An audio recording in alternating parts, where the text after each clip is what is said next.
Hello, everyone, and welcome to Armstrong in the Loop podcast. I'm your host, Seth Prentice, and today we're honored to be joined again by Pennsylvania State Representative of the 11th Legislative District, Marci Mustello. Marci, welcome back to the show. Thank you so much, Seth. Marci, we understand you're very busy with everything going on in Harrisburg, but wanted to take a few minutes to find out everything that is going on during this pandemic from the state level. I'm sure you have a few topics that are being asked the most and wanted to give you the time to talk to our listeners. So I right away, how is business in Harrisburg? Are you working out of Harrisburg? What's going on from your level? Actually, we were in session last week, and what we did was very historic. We allowed for remote voting. In this time with the CDC regulations and really State Department of Health regulations that we're not supposed to be congregating in groups of 10, it used to be 50, now I believe it's down to 10, that we voted as actually a unanimous vote to vote remotely now and to caucus remotely. So that was done last week. This week, we went into session on Monday and Tuesday. We had votes via proxy through our respective whips and the chief clerk's office. And we actually voted this week to make some changes, some significant changes, actually. And we all did it remotely. And it actually went through pretty smoothly. So there were really no issues with it. But yeah, that was the biggest change that has come down, that we can still function as a body, as the state legislature. Even though we're not in Harrisburg, we can still function as a state legislature and get the work done that needs to be done for this Commonwealth. That's fantastic. Now I do know that one of the hot topic items was the primary. Is Pennsylvania delaying the primary, and if so, when will it be? Yes, Seth, we did vote actually yesterday. The House and the Senate both passed legislation that would extend the primary, and we will now be holding it on June 2nd instead of having it on April 28th, like it was originally scheduled for. We did decide to move it out in the interest of public health and really the interest of the counties to make sure we have people working at the polls, to make sure we have the ballots printed, to make sure that everything is in order. So, in order for that to be accomplished, we decided again as the state legislature to move it out to June 2nd. Some of the other topics that I know that people will want to know about will just go down no particular order. Let's start with our education sector. I know that there was a bill that was talked about, and I believe you voted on it last night, which was Senate Bill 751. Could you give the listeners more information about that and what's going on with our school districts? Sure. We passed this last night, and again, both bodies passed it. The Senate and the House both passed it. And as as you know, the schools have been shut down now for it'll be 2 weeks tomorrow, I believe. So we had to make some changes, and I know Butler Area School District and the districts in our county were, they're all pulling together and they're doing one heck of a job under the supervision of their superintendents, making sure number one, the kids are fed, and now they're getting to the point where the kids will continue to receive their education. Just some of the changes that were made, that the 180-day rule has been waived. Um, just allowing school districts to do what they have to do to function once they get back into schools, and once the kids are allowed back in the buildings. Um, so there's been a lot of talk also with special education. We had to make some changes there for the students receiving the special education, had to address that topic. So there was a lot in the bill. There was just not that I'm there was so much to go over in it that it was just eliminating the 180-day rule, and the Secretary of Education to increase the number of flexible instruction days, waiving timelines, waiving state testing, the tests that all the kids have to take. So there was really a lot to it, but I've been in touch with all of the superintendents in our district, in the schools, and just making sure that they know we're here for them if they have any questions or concerns, that we will get them the answers as soon as we can. You mentioned food assistance programs for the schools. Are all the schools in your district, are they still offering food assistance for those in need? Yes, they are. Actually, we reached out to all of them last night and just to, just checking in on them, making sure everything's okay. If there's anything they need from us, South Butler School District, they're serving breakfast and lunches. Butler Area School District, the same. Karn City's doing the same. So they're doing, breakfast and lunches and backpack programs for all the school districts. So they're keeping up on that aspect of it, just to make sure the kids out there who are home are not going hungry. That's fantastic. The small business sector is another one that we definitely need assistance for. Has there been any financial assistance for those small businesses in need?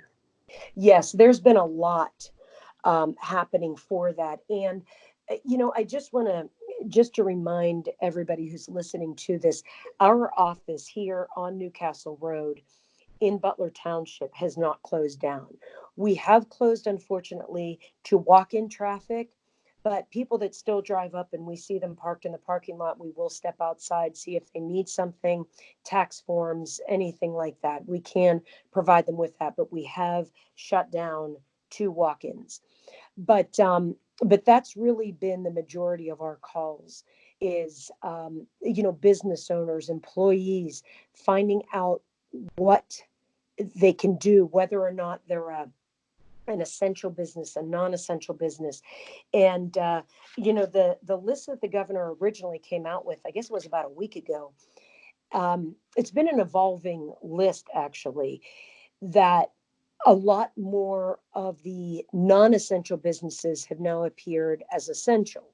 So the employers that call us, there are many opportunities for them, especially under the SBA, the Small Business Administration, helping them, helping them through this with low interest rate loans, lines of credit.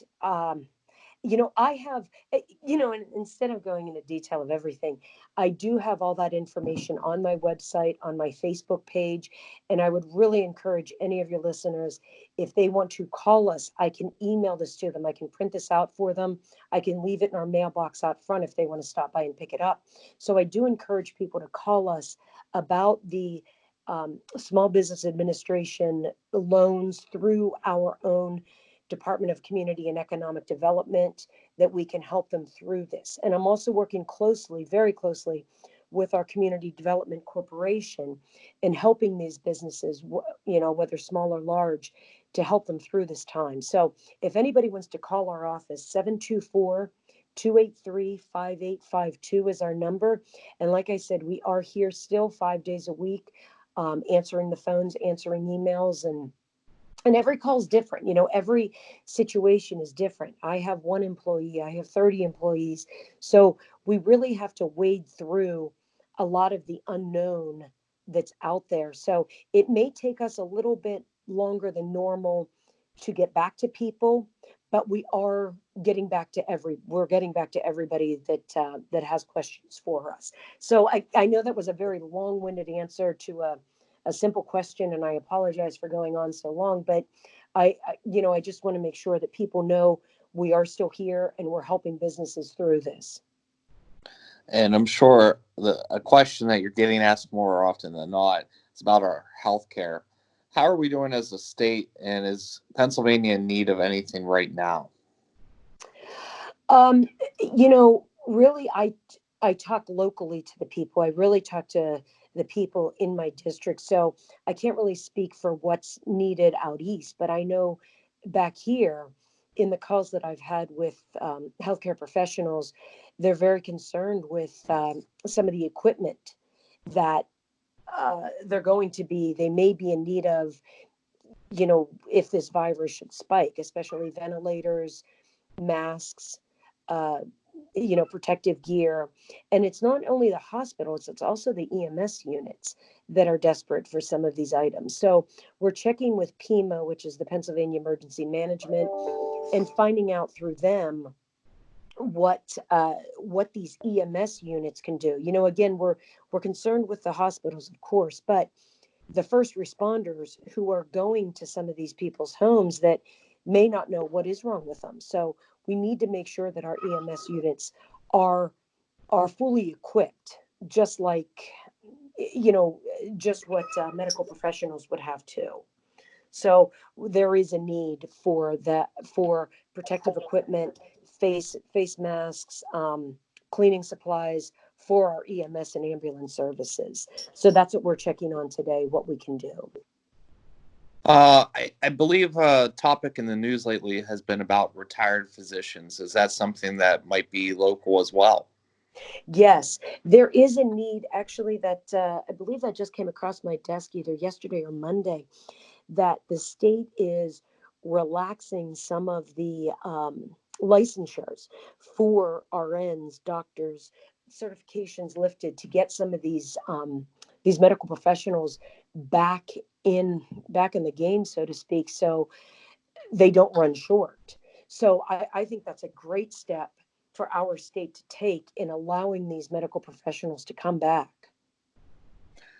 Another topic that I know that people were consumed with about a week ago was the Pennsylvania Turnpike had shut down rest stops, and this was causing issues for our truck drivers, especially so many of them on the road now that stores are needing resources.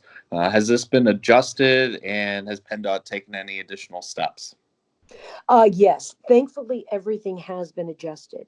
We need those truckers to bring, just what I said, the face masks, the protective gear, the hospital medical equipment. We need those roads open and we need those rest stops open. There was a period of time that unfortunately the governor shut down the rest areas. Those have all been opened up on the turnpike, thank goodness, that the truck drivers can go to into a warm facility and not have to use an outdoor facility. That they are all open now, and even PennDOT has opened up a lot more of the rest stops along the interstates, the Interstate 81s, 80s, 79s. So those are all opening, thank goodness. Has there been anything done with SNAP assistance or anything for those in need right now? Locally, food banks, or is anything changing there so that we're still able to provide probably a greater amount of people requesting food assistance programs right now? Yes, they are, and I do encourage those who, may have some items they can donate to food banks. I would encourage them to do that. That'd be great. The governor just sent out a press release, I believe it was this morning, urging the USDA to waive food assistance eligibility requirements to allow more people um, to get on assistance, for food supplies, which is needed under the SNAP program, food nutrition service. So he has been asking the USDA for some of the rules, the rules to be waived. And like I said, a lot of this is between the U.S. Congress and the state legislature, Pennsylvania in this case. And I have been working closely, very closely actually, with Congressman Kelly's office. Our county commissioners have been wonderful, and and even those in the state who are working and trying to make life easier and better for the people that are affected by this. I have one last question before we get to anything that you would have that we might have missed today. But how are the calls that you're taking currently from the general public? Are people concerned, a little worried, stressed at the moment? It's everything. It's that whole gamut of emotions. Every phone call is different. We're normally on a normal day it would be property tax rent rebates, Department of Revenue questions, PennDOT issues. But now we've moved away from all of that, and now we're focused on helping people work through the unemployment compensation system, helping them through family medical leave issues, tax issues, Department of Revenue. As you know, they've extended the tax date. We're no longer at April 15th. I believe it went to July 15th. So we're helping people navigate through that system. But every phone call, Seth, I have to say, is different. And we're just working through it. Unfortunately, because of all of the unknowns, and the news is just, the information coming at us every probably half hour, there's something new coming out. So we're really wading through all this information, trying to help each caller who calls us or anybody that emails us, really trying to get them the correct answers, the most accurate, up to date answers. So it's unfortunately taken a little bit longer than we'd like, but we do get back to everybody, and I want to make sure that we get them back the accurate information that they're asking. We appreciate that, you and your entire staff, what you're doing for the general public. Marci, anything that we might have missed today or anything that you want to make sure to get out to the listeners? Really the one thing that I would ask the listeners to do, other than, please stay in touch with us. If there's anything you need, again, I'll leave you my phone number, 724-283-5852. And if anybody needs anything, to call us. And the one thing that I do ask people, just please stay informed, stay safe. Really heed the advice of the CDC and medical professionals. So, that's really how we're going to get through this. And check on your neighbors, make sure your family members are doing okay, and really just stay safe during this time, and please stay informed. Marci, thank you so much for taking time out of your busy schedule right now to talk with us about this, and hopefully we can get you on shortly with more positive information out there, and hopefully the end of the virus is coming to us all in a sooner time frame, and we can be back to normal life. Exactly. No, I really appreciate you and Armstrong, especially for what you're doing for the community. What you're doing for the students who are confined at home now, opening up Wi-Fi to the people that may not have it, the ones that do have it, and make it unlimited. I can't thank you all enough for getting the message out to the people, and the good that Armstrong is really doing for this community that some people may or may not know about. And I really want to thank Armstrong for really helping the families out in a time like this. Thank you to Armstrong. Thank you, Marci. For Armstrong in the Loop podcast, I'm Seth Prentice, keeping you in the loop.